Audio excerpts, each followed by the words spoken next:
लाल बाबा rice studio से आप देख रहे हैं न्यूज 18 बिहार झारखंड। नमस्कार, बहुत स्वागत है आप सभी का। आप देख रहे हैं न्यूज 18 बिहार झारखंड। मैं हूं आपके साथ जया मिश्रा। बुलेटिन की शुरुआत बड़ी खबर के साथ करने जा रहे हैं। गौड़ा बौराम पर संशय खत्म हो चुका है। लालू प्रसाद ने जारी किया है पत्र। इस वक्त की बिहार की सियासत से जुड़ी बड़ी और अहम खबर आपके सामने रख रहे हैं। लालू प्रसाद की तरफ से पत्र जारी किया गया। महागठबंधन उम्मीदवार को लेकर ये पत्र है और ये ऑफिशियल सीट अब वीआईपी के खाते में है।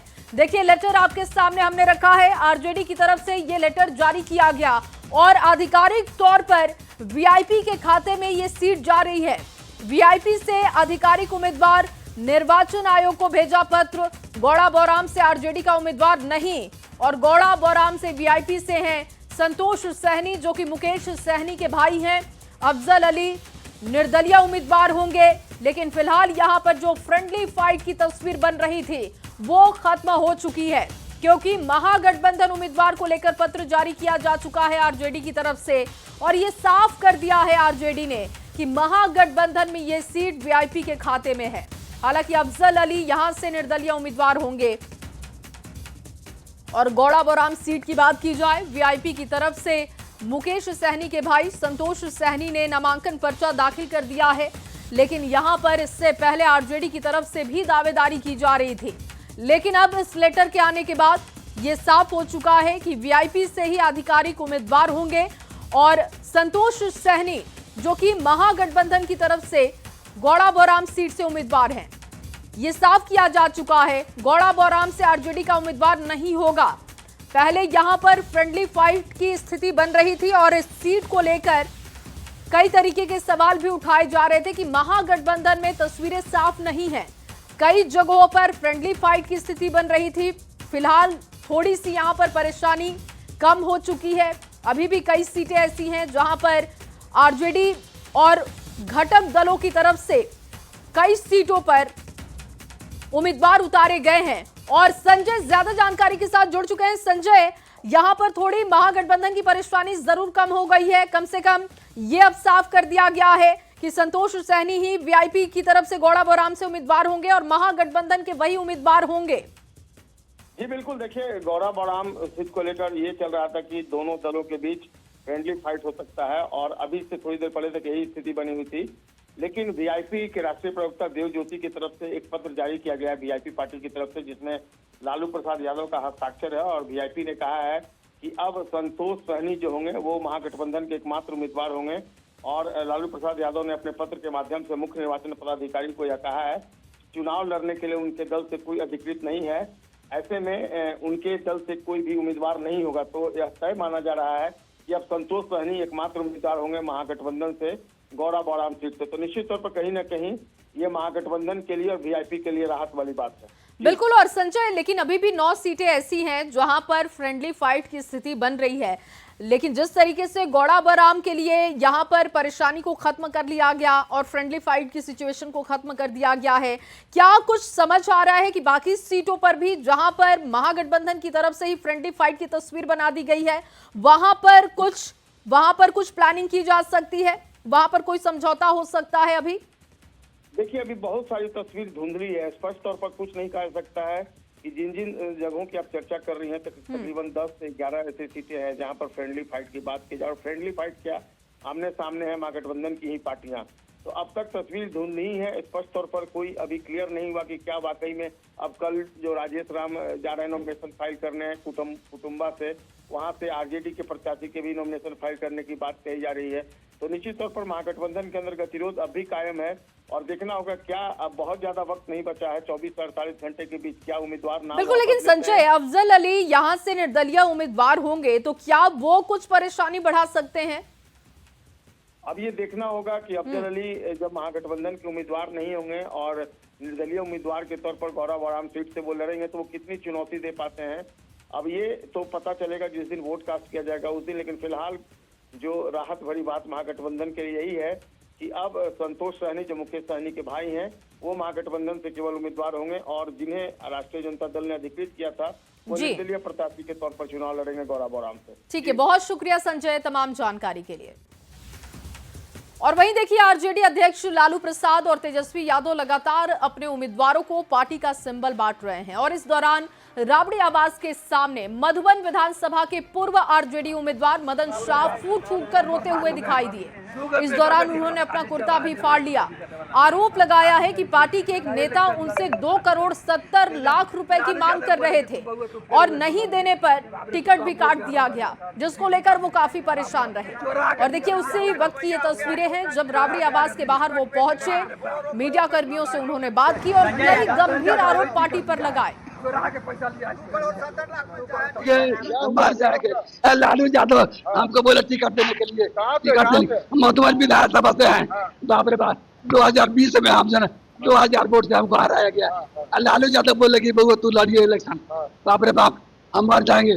बेटा बेटी का शादी हम नहीं किए। बाप रे बहुत अन्याय। दलाल को जो टिकट दिया संजय यादव, अरे बाप 2,70,00,000 रुपए लिया है संतोष कुशवाहा। संजय यादव लिया है। कौन तो सुनील इसका जो है ना दलाल है, इंजीनियर सुनील लिया पैसा। लालू से हम प्राण देते हैं। हमारे गुरु है लालू जी, गुरु है लालू जी, उनके लिए हम जानते नहीं। अरे बाप क्या करें, हम बर्बाद हैं। हम सब फाड़ लेंगे, सब फाड़ लेंगे, सब फाड़ लेंगे। अरे बाप रे बाप सब फाड़ लेंगे। मर जाएंगे। लालू यादव हमको बोले टिकट देने के लिए, टिकट देने मधुबन विधानसभा से हैं। बाप रे बाप 2020 में हम 2000 वोट से हमको हराया गया। लालू यादव बोले कि बहू तू लड़िए इलेक्शन। बाप रे बाप हम मर जाएंगे। बेटा बेटी का शादी हम नहीं किए। बाप रे बहुत अन्याय। 2,70,00,000 रुपए लिया है संतोष कुशवाहा। संजय यादव लिया है। कौन तो सुनील इसका जो है ना दलाल है, इंजीनियर सुनील लिया पैसा। लालू से हम प्राण देते हैं। हमारे गुरु है लालू जी, गुरु है लालू जी, उनके लिए हम जानते नहीं। अरे बाप क्या करें, हम बर्बाद हैं। हम सब फाड़ लेंगे, सब फाड़ लेंगे, सब फाड़ लेंगे। अरे बाप रे बाप सब फाड़ लेंगे। और चलिए इस बीच आपके सामने एक और बड़ी खबर रखते हैं।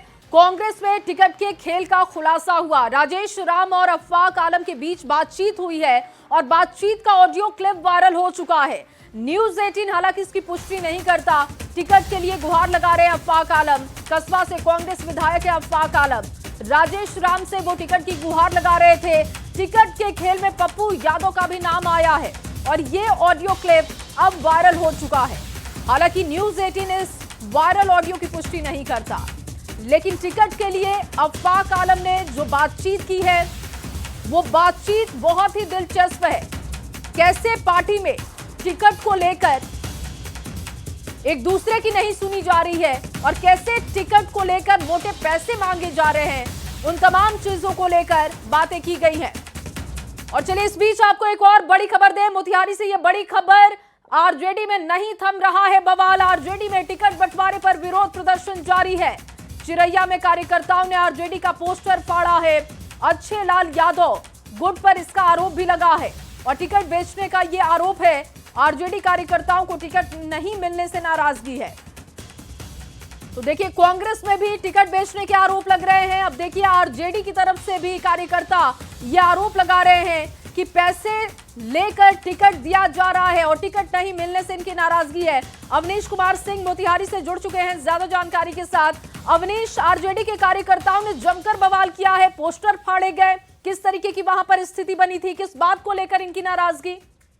हाँ बिल्कुल, देखिए महागठबंधन में टिकट बंटवारे में बड़ा खेल सामने आ रहा है। ये हम नहीं कह रहे हैं, बल्कि उनके नेता कार्यकर्ता ही आरोप लगा रहे हैं।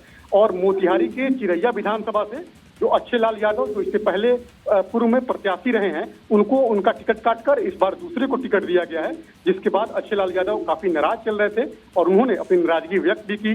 पार्टी दफ्तर में लगे जो बैनर पोस्टर हैं उसको फाड़ दिया। लालू और तेजस्वी की जो तस्वीर वाली पोस्टर थी उसको उन्होंने नोच दिया और गंभीर आरोप भी उन्होंने लगाया है कि पैसे लेकर टिकट बेचा गया है। तो इस बार आरजेडी के तमाम वैसे नेता जिनको टिकट नहीं मिला है वे लोग बड़ा ही गंभीर आरोप लगा रहे हैं। पूर्वी चंपारण के ही मधुबन से इससे पहले जो तस्वीरें सामने आई थी कि वहां के जो प्रत्याशी थे मदन शाह, उन्होंने अपना कुर्ता फाड़ दिया, टिकट बेचने का आरोप लगाया था पटना में। और आज चिरैया विधानसभा के जो पूर्व प्रत्याशी रहे हैं अच्छे लाल यादव, उन्होंने बड़ा ही गंभीर आरोप लगाया है और बैनर पोस्टर फाड़ दिया है। जो शीर्ष नेतृत्व है उस पर टिकट बेचने का आरोप लगाया है। पैसे लेकर टिकट देने का आरोप लगाया है, तो बड़ा ही गंभीर आरोप है। और आरजेडी में अब बगावत बिल्कुल। और शुरू हो गई अवनीश, है। अब ये वो लोग, पहले तो आरोप लग रहे थे कि टिकट बेचा जा रहा है, गाहे बगाहे एक दो लोगों की आवाजें सुनाई दे रही थी, लेकिन अब तो वो लोग आरोप लगा रहे हैं जिनको उम्मीद थी, जिनकी पार्टी से बातचीत चल रही थी कि उनको टिकट दे दिया जाएगा, लेकिन उनका कहना है कि करोड़ों में ये टिकट बेचे गए हैं। तो क्या अब ये जो तस्वीर खुलकर आ रही है, आने वाले समय में महागठबंधन की परेशानी नहीं बढ़ाएगी? हाँ बिल्कुल, देखिए महागठबंधन की परेशानी बढ़ने वाली है। और देखिए आरोप कोई दूसरा नहीं लगा रहा है, आरोप वैसे कार्यकर्ता लगा रहे हैं जिन्होंने पार्टी का झंडा ढोया है, जो 5 साल तक पार्टी के लिए उन्होंने काम किया है। वैसे कार्यकर्ता नाराज हैं। पूर्वी चंपारण जिले के चिरैया विधानसभा के अक्षलाल यादव, जो पहले प्रत्याशी रहे हैं, पार्टी का 5 सालों तक उन्होंने सेवा किया, झंडा ढोया, और अब टिकट से जब उनको वंचित किया गया तो उन्होंने बड़ा बिल्कुल अवनीश, और देखना होगा कि ये जो तमाम लगाया। गंभीर आरोप लगाए जा रहे हैं, इसको लेकर क्या तेजस्वी यादव का कोई बयान सामने आता है, क्योंकि पार्टी पर और बड़े नेताओं पर सीधे तौर पर ये आरोप लगाए जा रहे हैं। बहुत शुक्रिया आपका तमाम जानकारी के लिए। और वहीं बेगूसराय पहुंचे केंद्रीय मंत्री गिरिराज सिंह ने महागठबंधन और आरजेडी पर तीखा हमला किया। आरजेडी नेता के लालू प्रसाद के घर के बाहर हुए कुर्ता फाड़ने के विवाद पर उन्होंने बयान दिया। गिरिराज सिंह ने कहा कि ये सब लोकतंत्र को शर्मसार करने वाले दृश्य हैं। उन्होंने कहा कि महागठबंधन के भीतर टिकट बंटवारे को लेकर पैसों के लेन देन और खरीद बिक्री के आरोप लग रहे हैं, जिससे कई प्रत्याशी फूट फूट कर रो रहे हैं। आपको ये पूरा बयान सुनवाते हैं। से आरजेडी में टिकट खरीद बिक्री को लेकर के महागठबंधन में एक दूसरे का सिर फुटौल हो रहा है। लालू जी से मैं निवेदन करूंगा, उनके गेट पर हो रहा है, गेट मत खोलिएगा नहीं तो आपका भी कुर्ता फाड़ देगा। वो गांव की कहावत है, खेत खाए गधा मार खाए जोरहा। आरोप लग रहा है संजय यादव और तेजस्वी यादव पर, आक्रोश फूटेगा आप पर। और इस बीच आपको एक और बड़ी जानकारी देते हैं। बिहार की सियासत से जुड़ी ये बड़ी खबर, कांग्रेस में सतह पर कलह आ चुकी है। राजेश राम को एक्स पर पोस्ट करना पड़ रहा है, लाख करे पतझड़ कोशिश पर उपवन नहीं मरा करते। बता दें कि कुटुंबा से आरजेडी प्रत्याशी खड़ा किए जाने के फैसले से राजेश राम बेहद नाराज हैं। और देखिए, इससे पहले भी उन्होंने पोस्ट किया था कि दलित झुकेगा नहीं, दबेगा नहीं, इनकलाब होगा। और अब एक और उनका पोस्ट सामने आ चुका है एक्स पर, जिसमें वो लिख रहे हैं, ये देखिए, ये पोस्ट आपके सामने हमने रख दिया, जिसमें वो लिख रहे हैं कि लाख करे पतझड़ कोशिश पर उपवन नहीं मरा करते। कुटुंबा से ये पूरी तस्वीर जो बन रही है कि एक तरफ राजेश राम इनकलाब वहां से करना चाह रहे हैं, दूसरी तरफ तस्वीर ऐसी बन रही है कि आरजेडी प्रत्याशी खड़ा करना चाहता है, आरजेडी की तरफ से प्रत्याशी खड़े किए जा रहे हैं, और इसी को लेकर उनकी नाराजगी दिख रही है। और ये नाराजगी सिर्फ पार्टी के अंदरूनी बातचीत में नहीं है, बल्कि अब ये सोशल मीडिया तक ये पूरी बात पहुंच चुकी है। और एक और बड़ी खबर आपके सामने रखने जा रहे हैं पूर्णिया से। ये बड़ी खबर, पूर्णिया में अमौर पर सुलझा विवाद और सबा जफर ही होंगे जेडीयू के उम्मीदवार। ये साफ हो चुका है कि साबिर अली के लड़ने की चर्चा जो थी, अब उस पर विराम लग रहा है। मंत्री लेशी सिंह के आवास पर बैठक हुई और बैठक में उम्मीदवारी पर संशय की स्थिति को दूर कर लिया गया है।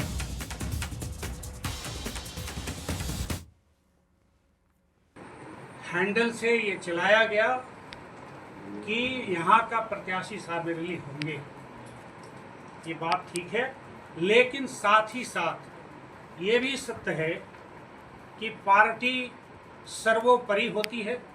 सबा जफर साहब ने कल अपनी नॉमिनेशन डाल दी।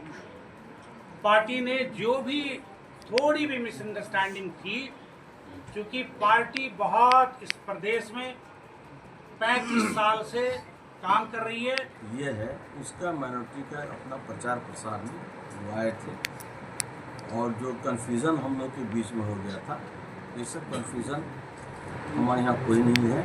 जो इन्होंने कहा, जो हमारे पहले से इनको सिंबल दिया गया था सबा जफर साहब जी को, कुछ कन्फ्यूजन था जिसको कि अभी भाई साहब ने क्लियर किया, इन्होंने भी क्लियर किया। और बिहार में चुनाव प्रचार को लेकर आपके सामने बड़ी खबर रखने जा रहे हैं। बिहार में तूफानी प्रचार करेंगे प्रधानमंत्री मोदी। बिहार बीजेपी अध्यक्ष दिलीप जायसवाल ने इसकी जानकारी दी। 24 अक्टूबर से प्रधानमंत्री का प्रचार अभियान शुरू होने जा रहा है। बेगूसराय में यह सभा होने जा रही है। 30 अक्टूबर को मुजफ्फरपुर और छपरा में जनसभा। 2 से 3 नवंबर को भी गरजेंगे प्रधानमंत्री मोदी, जैसी की जानकारी है। और पहले चरण के मतदान के दिन भी एक सभा रखी गई है। 6 नवंबर को वोटिंग के दिन प्रधानमंत्री मोदी की सभा होगी। 7 नवंबर को भी प्रधानमंत्री एनडीए कार्यकर्ताओं में जोश भरने का काम करेंगे। किस तरीके की प्लानिंग की गई है प्रधानमंत्री की रैलियों को लेकर, उसकी जानकारी हम आपको दे रहे हैं। 2 से 3 नवंबर को प्रधानमंत्री नरेंद्र मोदी बिहार में होंगे और कई जगहों पर सभा को संबोधित करेंगे। प्रधानमंत्री श्री नरेंद्र मोदी जी अपने विधानसभा चुनाव का जो प्रचार अभियान शुरू करेंगे, समस्तीपुर कर्पूरी ग्राम और वहां पर जननायक भारत रत्न कर्पूरी ठाकुर जी के गांव में जाएंगे, उनके घर पर जाएंगे और जननायक भारत रत्न कर्पूरी ठाकुर जी को प्रचार अभियान शुरू करने के पहले उनको श्रद्धांजलि अर्पित करेंगे और फिर उनका चुनाव अभियान बिहार में शुरू हो जाएगा। सबसे पहली सभा समस्तीपुर में होगा और समस्तीपुर की पहली सभा करके फिर बेगूसराय की सभा को संबोधित करेंगे। यानी समस्तीपुर की सभा 10 बजे निर्धारित की गई है और बेगूसराय की सभा 24 अक्टूबर को ही 1 बजे निर्धारित हुआ है। इसके बाद प्रधानमंत्री जी का दूसरा दौरा 30 अक्टूबर को होगा और 30 अक्टूबर जी को प्रधानमंत्री जी पहली सभा मुजफ्फरपुर करेंगे। और कांग्रेस और आरजेडी में भी टिकट के लिए पैसे मांगे जाने के आरोपों के बाद बीजेपी की तरफ से पलटवार किया गया और बीजेपी के नेता महागठबंधन पर पूरी तरीके से हमलावर हैं। अमित मालवीय का एक्स पर पोस्ट आया है। महागठबंधन पर गंभीर सवाल उठाए और पूछा कि क्या तेजस्वी की पार्टी 2030 तक टिक पाएगी। और ये पोस्ट आपको दिखा रहे हैं। और इससे पहले लालू प्रसाद पर आरोप लगाए गए। कहा जा रहा था कि भाइयों के बीच जो मनमुटाव बढ़ा है वो संजय यादव की वजह से है। और अब सवाल यह है कि टिकट को लेकर भी संजय यादव पर आरोप लगाए जा रहे हैं।